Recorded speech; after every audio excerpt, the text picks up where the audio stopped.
はい、どうも皆さん、こんにちは、加藤です。本日はですね、新しい企画に挑戦していこうと思います。ガチ勢高難度対談ということで、最近ね、天元とかスパルシとか、結構高難度バトルが結構実装されてると思うんですが、高難度のその専門的な知識を持ってる人に、なんかいろいろ聞いていこうという風な企画になっております。今回はね、闇属性の本家のガチ勢対談の方で、今協力していただいている方なんですが、引き続きサムデーさんに来ていただきました。では本日はよろしくお願いします。よろしくお願いします。まさかね、派生企画にまで登場していただくという、なんなら今回の企画の始まった発端が、サムディさんが高難度結構好きでやってるから、これ面白いんじゃねみたいな感じで始まったんですよね、そもそも。そうですよね。なんかいろいろね、すり合わせをしてる間に、高難度に対するね、なんか熱意みたいなものがもう滲み出てきてたので、これ絶対動画とか配信した方がいいだろうっていう風なことで、今回やるっていう風な方向性になりましたと。改めてですが、ちょっと簡単にね、サムディさん自己紹介の方をしてもらえると嬉しいんでよろしくお願いします。はい、そうですね、サムディです。よろしくお願いします。YouTube のチャンネルの方もやってるんですけども、そこで、闇属性のいろんな編成を上げたりですとか、アーカー社の編成を上げたりですとかしてる、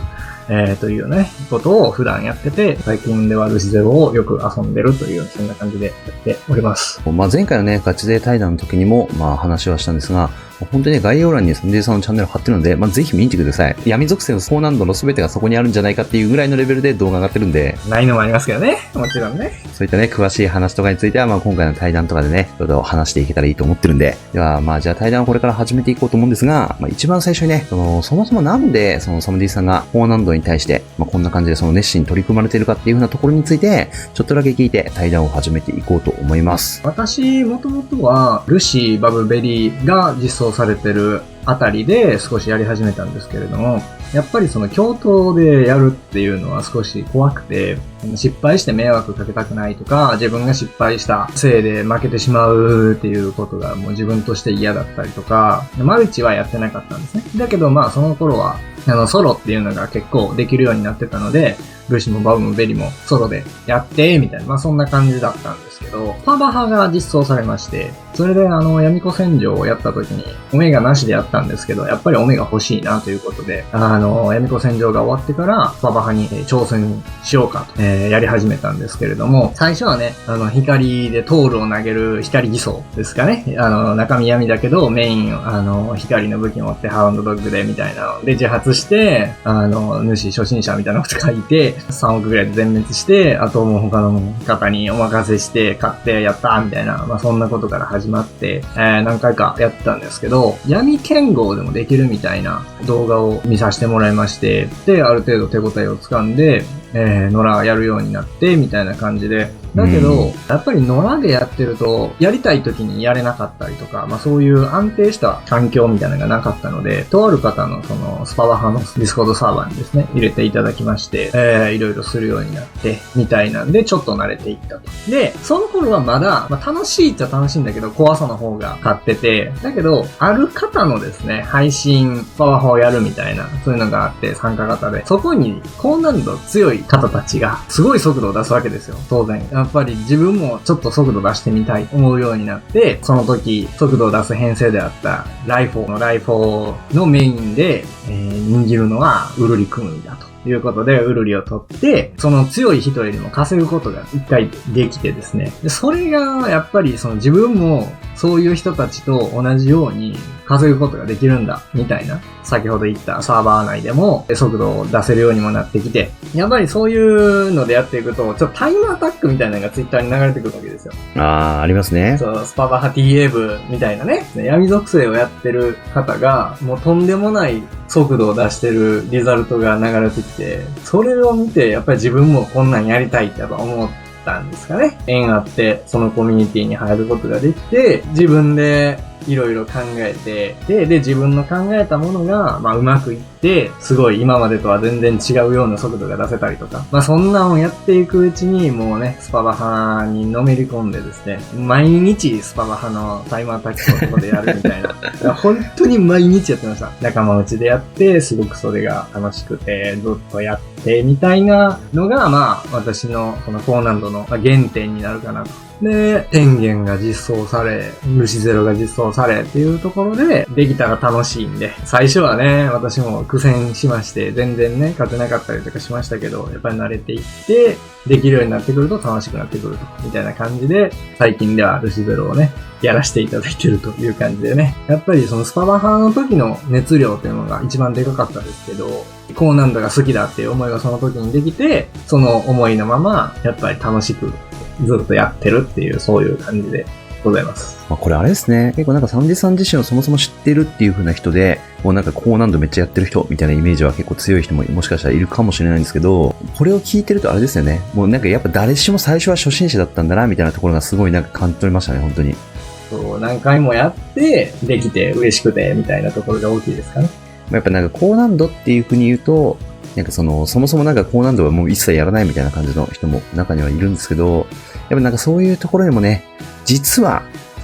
やってみたら楽しかったかもしれないみたいな、やっぱそういう風なところがね、多分あると思うんで、やっぱり最初はやれない、やりたくないっていう気持ちはあるかもわからないんですけど、やってみて、やっぱり最初はうまくできない。で、うまくできないから、まあやめちゃうっていう気持ちはわかるんですけど、そのまま何回も何回もやってたら、肌感覚で分かってきて、結果が出てきてっていう、その過程は楽しいものだと思いますね。やっぱあれなんですよね。そのやり方がわからないから、やっぱりなんか苦手みたいな意識の人もいると思うんで、そうですね。やっぱこういったね、サムディさんとかこういう対談を通じて、少しでもやってみようかなっていうふうに思える人が増えたらいいなっていう感じですね。じゃあ実際にね、まあどんな感じの編成をやってるかっていうふうなところも含めて、対談の内容に入っていきましょう。はい。じゃあ、それでは、今回の対談なんですけど、まあ、最近の高難度といえばね、スパルシと天元の二大巨頭だと思うので、その難易度別とか、まあ、初心者向けから上級者向けみたいなところも含めて、いろいろ切り分けながら、その話を聞いていこうと思います。じゃあ、まず、スパルシについてちょっと聞いていこうと思うんですが、まあ、ちょっと編成を最初に聞く前に、ぶっちゃけたところ、スパルシに対しての現状の闇属性って、どんな感じの立ち位置なんですかね？ルシにおいて闇属性は結構そのツイッターとかでも見るんですけど、ものすごく難しい、弱いみたいなのを見る一方で簡単だという意見もまあ見るんですけれども、多分慣れるまでがとても難しい属性だと思います。慣れてきたら何をどこでやるかっていうのが簡単で、やることが少ない。簡単といえば簡単だったり。やっぱり慣れるまでがすごく難しいので、音調5回だけやった人とかは、そこで慣れきらずに難しいっていう印象のまま終わってしまうっていうことは結構あるんじゃないかな。そういうイメージですかね。なんか音調のシステムがあれなのかもしれないです。慣れ始めたぐらいにもうやめるんですよね。そうなんですよね。まあそんなところの闇属性のそのスパルシ環境っていう風なところなんですが、でまず初心者向けというか、まあデビュー戦向けでこういう編成がいいんじゃないかなっていう風なところからちょっと聞いていこうと思います。初心者向けというか、まあその闇属性にリソースを割いてない方向けというようなイメージで、作ったんですけども、闇属性の武器を取ってない人でも、できるようにマグナで、組んでサリエル、フェディエルみたいな石は使わずに、トリプルゼロであるとか、ルシバハであるとか、そういう石だけで組んでみたというのがこの編成になりますね。最近マグナ3が来たばっかりですが、やっぱ結構いけそうな感じでした、マグナ。まあ、イケイケではないですけど、仕事はまあやれるなと。で、頭割りは全然稼げますし、M は難しいけど、準 M3 位ぐらいには、火力に寄せればいけると。安定に寄せれば少し火力は落ちるんですけど、頭割りは稼げるんじゃないかなと。そういうような印象ですね。武器が、しっかりマグナですね。リッチョンも入ってないですね。入れようと思ってちょっと変えてみても、なんかあんまりしっくりこなくて、基礎火力のこの予測ダメージを上げようと思うと、ギレンの武器を抜かないといけないみたいな状況が出てきてしまうので、もうマグナのままでも全然問題ないかなっていうような。あとそうですね、ゼカリアとかを変えてしまうと HP がぐっと下がってしまうので、それを考えると、もうリッチョンのなしでも、トータルで見たら別にいいんじゃないかなって問題ないんじゃないかなっていうぐらい、それぐらいの、感覚でしたね。召喚石はね、ガチガチなんですけど。トリゼロとかが一番ネックになるんですかね。でも、闇以外でも別にトリゼロだけ持ってるみたいな人はいるとは思うんで。トリプルゼロのこの強制解除っていうのがすごく強いので、60ヒットをこの編成だと解除するのがとても難しいんですよね。はい。ので、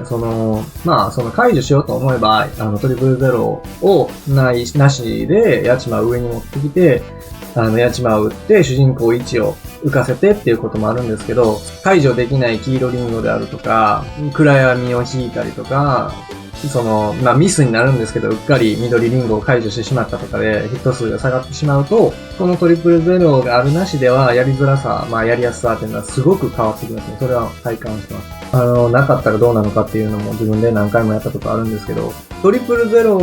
がないと、一つミスしただけでもう全部解除できなかったりとか、やっぱり対応力っていうのがぐっと下がってしまって、ものすごくきつくなったっていう、まあ、私がシスを使ってるからなのかもわからないんですけど、例えば、まあ、その速度も多少見たような編成になると欲しい石ではありますね。ちなみにこれってフレンド石は何を使ってるんですかね？私はこれは、セレスト想定ですね。両面マグナ。じゃあ、本当にあれですね。そこさえしっかり、やれれば、音調獲得に関しては、まあ、こんな感じで無課金編成でもいけると。そうですね。武器に関しては無課金で大丈夫です。このティコのところは別に誰でもいいです。ちょっとまあ、ポーションが1個少なくなる分、後半動けるターンは少なくなるかもわからないんですけど、その辺は石を投げて、そっちでダメージを出すっていうような動き方に変えてもらえれば、その区間ね、安定度もそこまで下がらないと思うので。あと、このドラポンなんですけど、無属性ヨダメを使ってるんですけど、私これ、天元かなをやった時に無属性ヨダメに変えたんですよね。うっかり変え忘れて、無属性ヨダメのままルシをやったんですよ。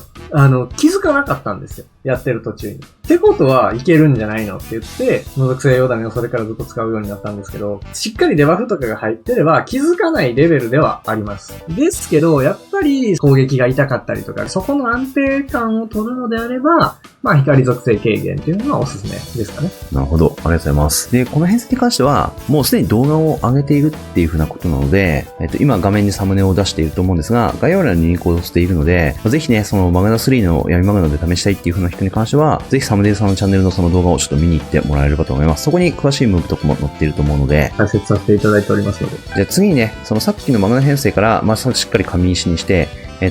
稼げる基準とかも上げた編成がこちらですね。メイガス入りですね。出た。やっぱメイガス強いですか？やっぱり火力は同じで対応力が上がるという感覚なので、そういう意味で便利なキャラだなっていう印象を受けましたね。まあ、僕一人で考えたというよりかは、他の方も考えて動画出してらっしゃったりとかするような編成とちょっとまあ似たようなところが出てきてしまうんですけど、週末を作って第3スキル、新しいやつをつけれるようになった人がやるといいんじゃないかなというような、そういう編成になってます。なるほど。じゃあちょっと具体的な武器とかも見せてもらえますか、じゃあ。ちょっとまあ武器はね、結構全部リム武器になってくるんですけど、これで、TA が、これ週末がね、強さがついて、大喜利ダメージ上限ついてるんで、ちょっと、本当の値とは違うんですけど、TA 自体は 65%、フェディエルで 30% と、あと、指輪であると。ヘイガスも指輪がついて、リッチはレイで TA 確定というような、そういう形で TA を持ってるという編成になりますね。ちなみになんですけど、サムディさんがその出してる動画の中に、シス型とかもあったじゃないですか。さっきの闇マグナの編成もなんか、そういう似たような感じだと思うんですけど、そのシスとメイガス、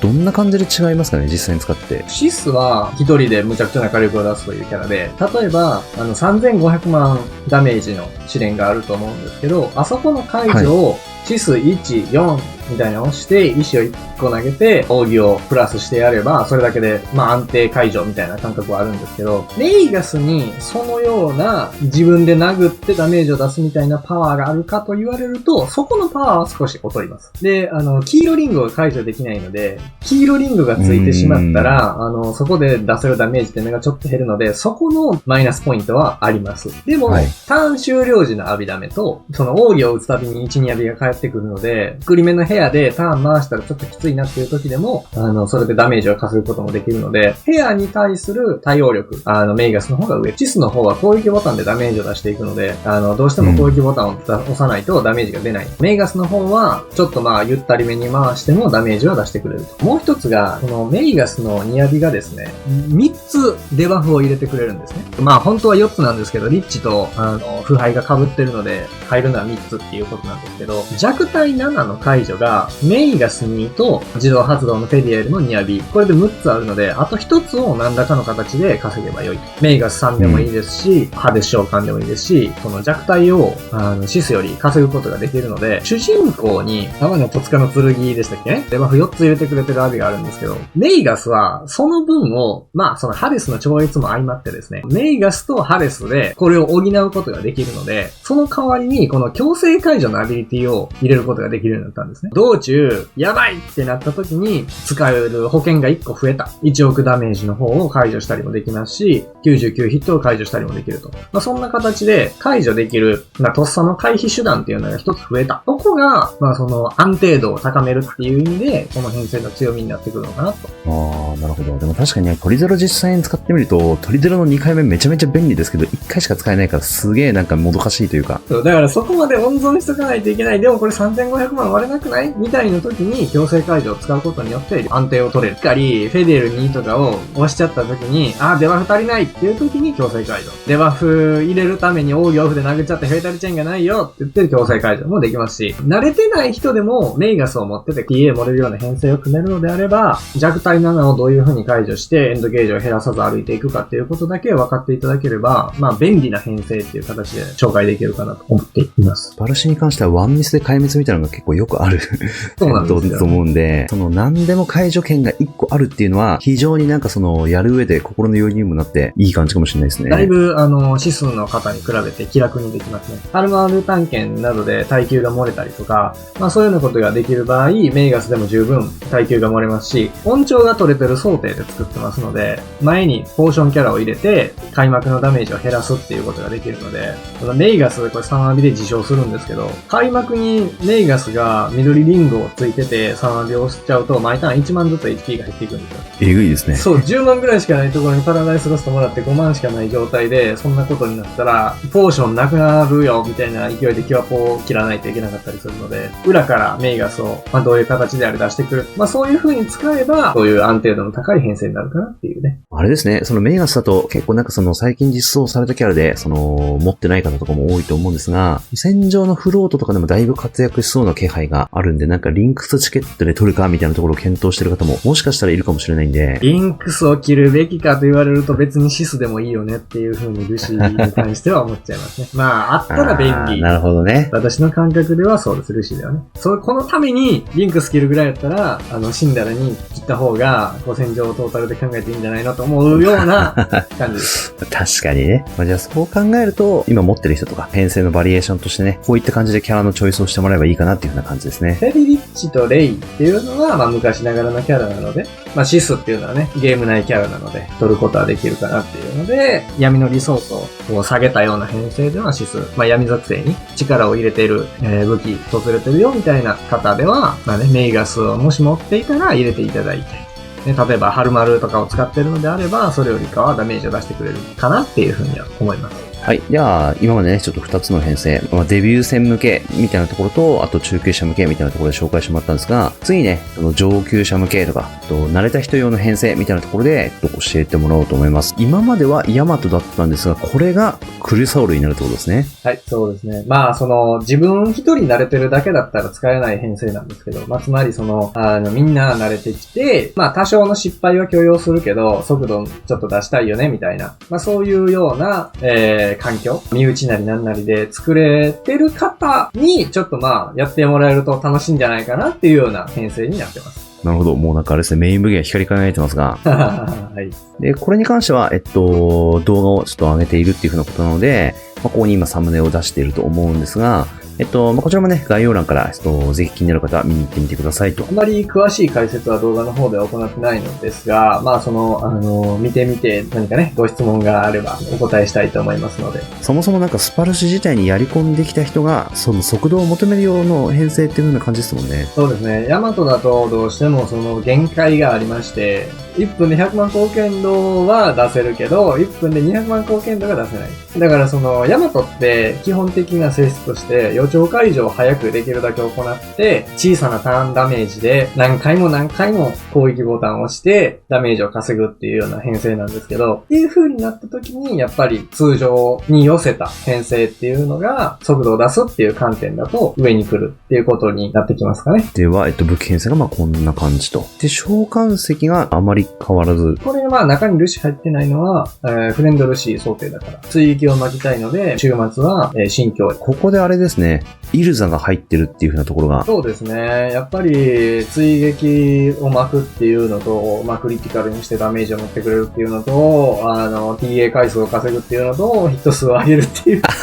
役割多すぎっていう。レディエルが弱体と耐久を担ってくれて、で、イルザがダメージというよりかは予兆解除。で、ニーヤが、まあ、そのアビダメ解除の一端を担ってくれ、最後に出てくるリッチが弱体とマイチアビで引きダメを抑える。全員にしっかり役割がある編成だとは思ってます。これあれですかね、やっぱりエクスカリバーはあった方がいいみたいな感じですかね。エクスカリバーなしでもできるとは思いますけど、エクスカリバーなしでやると大して強くないので、この編成すごくデリケートというか危なっかしい編成でして、ニーヤってエンドゲージを減らすんですね。確かにそうですね。このルシゼロは、愛の救い消費で勝手に落ちてもエンドゲージが減るんですよ。なので、他誰も落ちなくても3回キャラ落ちすることになるんですね。だからエンドゲージがそんだけグッと減ってしまう。部屋速が遅いととんでもないことになりまして、ルシがむちゃくちゃ強化されてダメージもらってかつデバフまみれみたいな状態になって何もできなくなってしまうので、全体の部屋速が7、8分ぐらい遅くてもぐらいが安定すると思います。この編成、コンスタントに弱体7とかディスペル2回を解除する方法がないんですね。だから、この編成のコンセプトって CT を1回も見ないっていうことになってしまうんで、HP 特殊だけを見続けるっていう、そういう編成になってるので、80から60もアビダメを表示させたまま 60% まで待つみたいな編成になってるんですね。それを許してくれる環境じゃないと使えないし、そういう中でやってる編成なので、エクスカリバー持ってる方で、そういう環境があって速度出したいよっていう人はやってもらえると楽しいかなとは思うんですけど、エクスカリバーがなくて、で、とりあえずやってみたいってなっても、そもそも通らない可能性があって、ってなると結局、そう、ヤマトの方がトータルダメージ出せることもあるかもしれないんでね。その、ヤマトの攻撃ボタンいっぱい押してしんどい、辛いみたいに思ってる人は、こういうのをね、やってみてちょっと爽快感を感じてもらうっていうのもいいかもわかんない。まあそういう形で締めさせていただきます。はい。ありがとうございます。じゃあこんな感じで3編成聞いてきましたと。では、スパルシについてはね、ちょっとある程度教えてもらったので、次天元についていろいろ話を聞いていこうと思うんですが、同じくね、闇属性の天元での立ち位置ってどんな感じなんですかね？そうですね。まあ、私自身が他の属性を天元においては水しかやってないっていうところもあるので、なかなかその他属性との比較っていうのはちょっとましづらいんですけども、天元に関しては属性というよりかは、極端な話200万予兆をどう解除するかっていうマルチなので、今の環境で言うと、クリュサウルかそうでないかみたいなのが、出てくる。もしくはトリプルゼロがあるかないかみたいなところが、各属性間どういう感じかっていうよりも大事になってくるマルチになってしまってるかなっていう印象はありますね。例えば風は耐久も速度もあって、ターンダメージがすごくて、水は当然火力も出しながら安定感もあって、そのリカバー力もあって、まあそれよりかは対応力がちょっと取るところがあるので、きっちりあるリソースをどこを使っていくのかっていうのを考えていかないと、しっかり全部解除して流気を抑えてっていうのはちょっと難しい属性になってくるかなと思うので、簡単かどうかって言われると、その他の属性で言うとちょっと難しめなのかなという気は、しなくはないですけど、やっぱりそのトリプルゼロあればだいぶ楽になってくるマルチですかね。確かにクルサオルっていうところは結構やっぱノラでも結構稼げる人が使ってるイメージが強いんですが、やっぱそういったジョブをね、そのメインとして組み立てていくかどうかっていう風なところが、やっぱりその一つの大きい分岐点になってきそうな感じはしますね。そうですね。最近はもう早い部屋だったら全員クリサウルみたいな。クリサウルとの相性が良すぎるので、このマルチは。エクスカリバーメインでもってクリサウルがめちゃくちゃやっぱその強いんでね。じゃあそういったところのその環境を踏まえて、じゃあちょっと編成をちょっと見せてもらおうと思います。はい。じゃあまず一番最初に、初級者向けというか、あんまりまだ天元の闇属性に慣れてない人が、どういった感じのところからデビューしていくといいのかなっていう風なところの編成を見せてもらおうと思うんですが、かなりなんかちょっとレアなキャラが入ってますね。そうですね。調整されて、まあ結構刺さってる場面があるキャラになりますね。なんか両面横流肉集めぐらいからぐらいの久しぶりのさ加減がある。ああいう時はね、反撃阿弥陀目で元気にやってましたけど、今はそれとはね、全然違う役割で、トーナメントでは活躍してくれますね。で、なんかその編成名が天元ヤマトになってるんですが、今回はクリュウではなくヤマトってことなんですね、この編成は。そうですね。クリュウでも全然いいとは思うんですけど、まあちょっとデリケートな部分がね、具体的に言うとその 70% の、200万 ×12 ヒットに、主人公のね、アサシンを出して、で、フェイタルチェインを打てるようにして、フェイタルチェインのダメージ込みで400万メインのダメージを出して、追撃で200万超えて12ヒットみたいな、そういうちょっとやり方をするので、ちょっとそのやり方をミスると、そこで200万やつは解除できないよみたいな風になっちゃう場面もあるので、安定して200万予兆を解除するっていうことに主眼を置いて、ヤマトっていうのをとりあえず紹介させていただこうかなと思いました。じゃあ、最初にちょっと武器編成を見せてもらえますか。ルシーとは違ってちょっと紙石なんですけど、年週末心境でヒット数を稼ぎながら、阿弥陀目主体で立ち回るっていうようなイメージですかね。今回はある程度これから慣れていくっていう風な人の編成のためにっていう風なところなんで、春丸探検も一旦日本で。そうですね。はい。振れば派で、PA 率が 71.95 なので、フェディエル3で全員確定という形になってますね。いいですね。で、召喚石が大枠としてはあんまり変わらないみたいな感じなんですかね、スパルシとかと比べて。そうですね。バーが、フレンドで借りてる分、リカバーのためにヤチマを入れて召喚を増やせるようにして、で、サリエルでちょっとでも大ゲージ盛れるようにしてるっていうような、そういう編成になってます。ちなみにこれ、なんかよく見る天元の編成って、フェデールリッチプラスアルファみたいなのが結構多いんですけど、でもこれ、あれなんですかね、その、リッチを採用してないのってなんか理由があったりするんですか？そうですね。フェデリッチは私、前、ヤマトをやってた時はよく使ってたんですけど、この度、ちょっと編成を組もうと思って、ちょっと使ってみたら、もう、阿弥陀目予兆がむちゃくちゃ来て、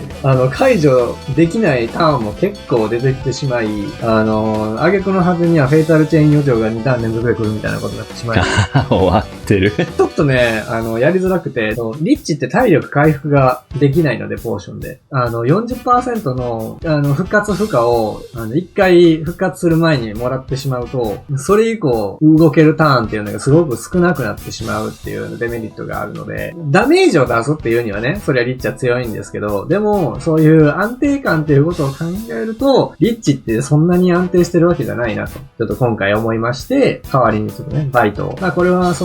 全然別のことなんですけど、相談してる時に、その方が教えてくれたキャラなんですけど、このキャラは天元というマルチにすごく相性が良くて、全然使うといいんじゃないかなと思います。自分もなんか最初リッチ入れた方とかで闇でやってたんですけど、なんか特に 40% 以降がきついですもんね、闇属性はそうなんですよね。リッチ1を打っていれば、ディスペル予兆を1浴びをして解除しないで回復するっていう方法が、わりかしちょっと強かったんですけど、それもディスペル予兆が来なければできる話ではないし、フェイタルチェーンゲージも減っちゃうんで、そういうのトータルで考えると、リッチっていうのは結構天元においては危険なキャラなのかなっていうふうには思わなくはないです。基本的な使い方としては、開幕、ティコが落ちて、ニーヤが出てきますので、ニーヤ、4浴びなり、3浴びなりを主人公につけて、早く羽を10人にするみたいな方向で使ったり、ニーヤの2をバイトにつけて、バイトをちょっと形する。で、バイトの役割っていうのは、この2浴びで、このステータスアップ、防御力とか攻撃力とかめちゃくちゃ上がって、回避率と敵対心がアップするので、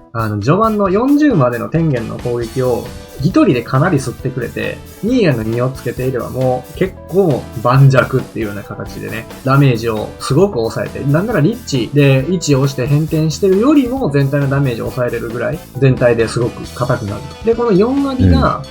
単体に付与なんですけど、防御力をかなり上げてくれるので、例えばフェリエルみたいな、ちょっと柔らかめのキャラから順番に付与していって、主人公最後みたいな感じでつけていくと、全員がしっかり硬くなって、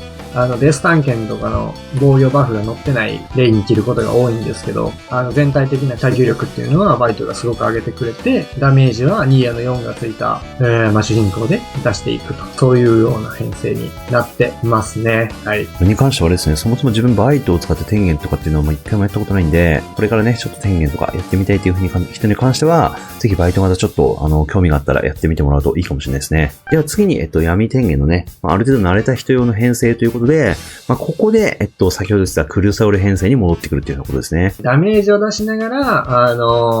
予兆に対応していくっていうような形で、すごく強いので、エクスカリバーを私はね、偶然持っていたので、これも本当に偶然なんでね、ガチャピンがくれたんで。いや、それは運命ですよ、マジで。ありがたいことにね、これも、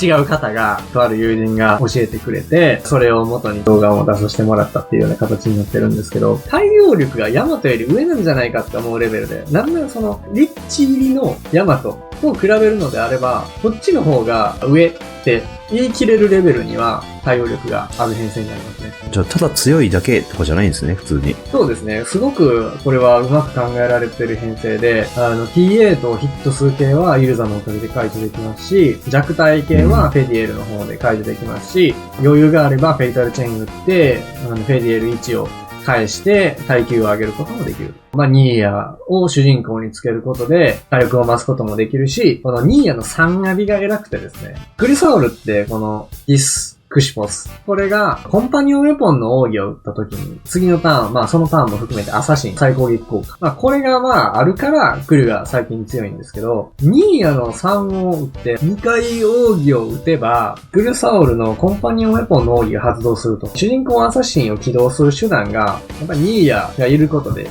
一つさらに増えると。デュアルアーツ、アナザーブレードに加えて、このニーヤの3っていうのが、このアサシンを起動する風に役立ってくれるので相性がいい。アビ5回打てって言われた時も、そのニーヤのアビを結構温存してたら、1、2、3って打って、それが3回っていう風にカウントされてくれるので、全体として、すごく対応力の高い。うまくいった時は、もう隆起1のまま 40% 歩けるぐらいの対応力を見せてくれますね。ここでね、くしくも、ルシデロと同じようなフェディエル・イルザみたいな並びになるっていう風なところが、結局闇属性でその速度を出すっていう風になったら、イルザなのかなみたいなところがちょっとなんかね、予兆解除の鬼ですね、イルザ。そうですね、ヒット数予兆と、ダメージ、上限も上げてくれますからね、イチャビは。ものすごい強いキャラですね。そもそもルシのクリュが、この天元クリュ、一番後ろのキャラ、レイヤとちょっとしんどいから、耐久寄りのリッチにしたっていう、それだけの編成なので、基本はこれだったと。これを、ちょっと動き方だけ変えて、アビも打診から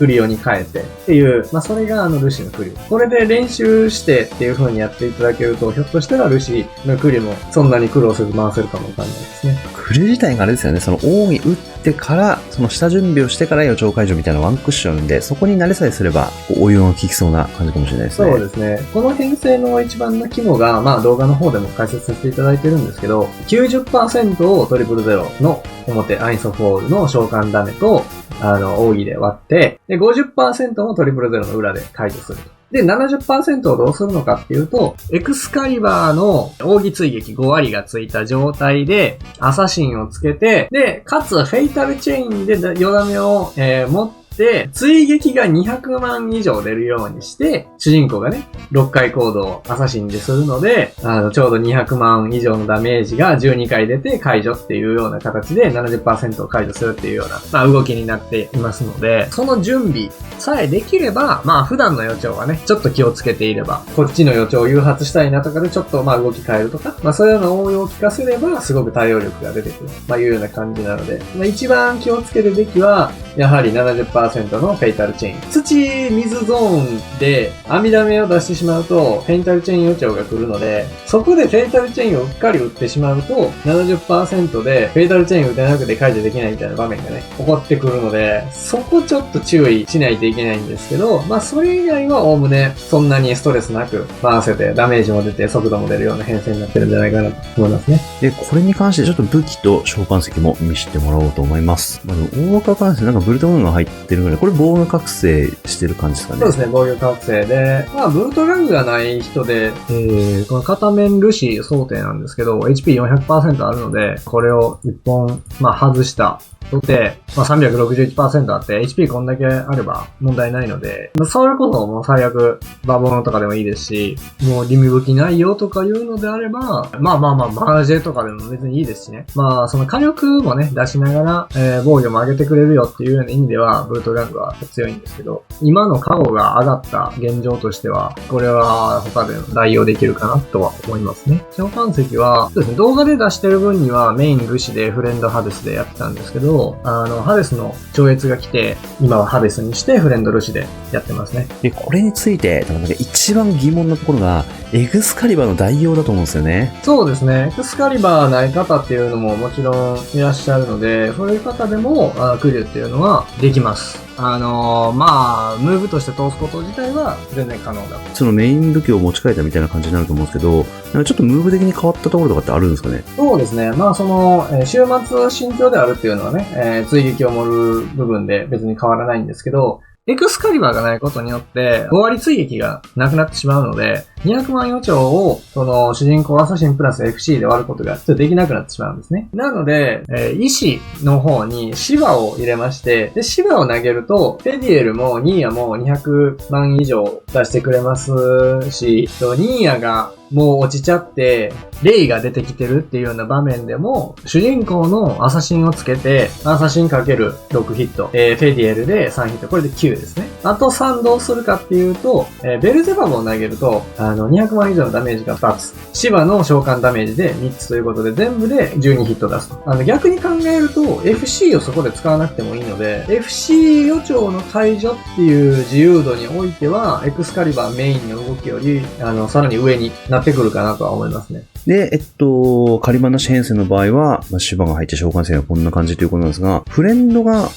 バハに変わるっていうふうなことでしたっけ、これは。これはですね、もともと中バハフレルシでやってたんですけど、ちょっとその 70% までが早い場合とか、動けるターンが、アクシデントによって少なくなってしまうみたいな、そういう状況が、どうしてもあると思うんですけど、そうなった場合にターンが回らなくて、シバが浮いてないっていうことが時々あったんですね。なので、HP は減ってしまうんですけど、フレバハにして、中ルシにして、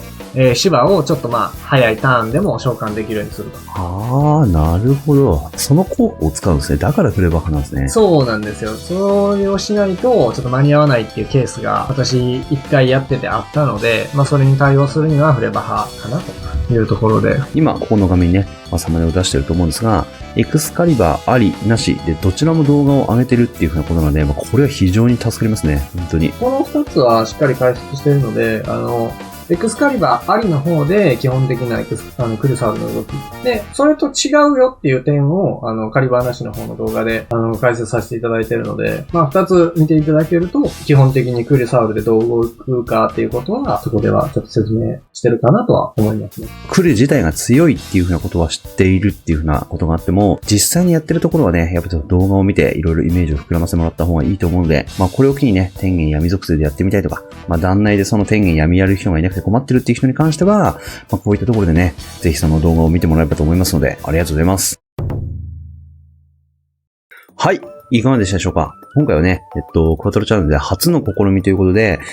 高難度に特化した、対談っていう風なところを、やってきました。そもそもね、この企画をやってみようっていう風なところに関しても、サムディさんがその高難度に対してモチベが高いっていう風なところが、企画を、できた要因でもあるので、はい、今回改めてですが、サムディさんありがとうございました。こちらこそありがとうございました。じゃあ最後にサムディさんの方から、その告知とか、自身のやってる YouTube チャンネルのことについて何か一言あればよろしくお願いします。いつも通り、できたら編成を上げるというような形でね、やってるんですけれども、動画の中で話させてもらったことを、どうしてもね、尺の関係上、それこそ動画の、説明に比べたら言えてないところっていうのはあると思いますし、動画も動画で、何パターンもあるうちの1パターンに過ぎないっていうことはあると思いますので、気になったことであるとか、実際やってみて、うまくいかなかった、ここどうなってるんだ、みたいなこととか、もしありましたら、全然、コメント、ご質問していただけると、そのあたりお気軽にお尋ねしてもらえたらなと思っております。本日はありがとうございました。はい、ありがとうございます。ということでね、こんな感じで高難度対談ということをやってきたんですが、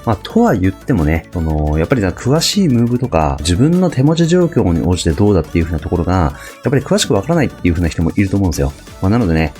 ライブ配信でも、サムディさんと一緒に高難度について話すっていう風な機会を設けようと思います。5月11日土曜日の23時から、クワトロチャンネルの方でサムディさんをゲストに加えて、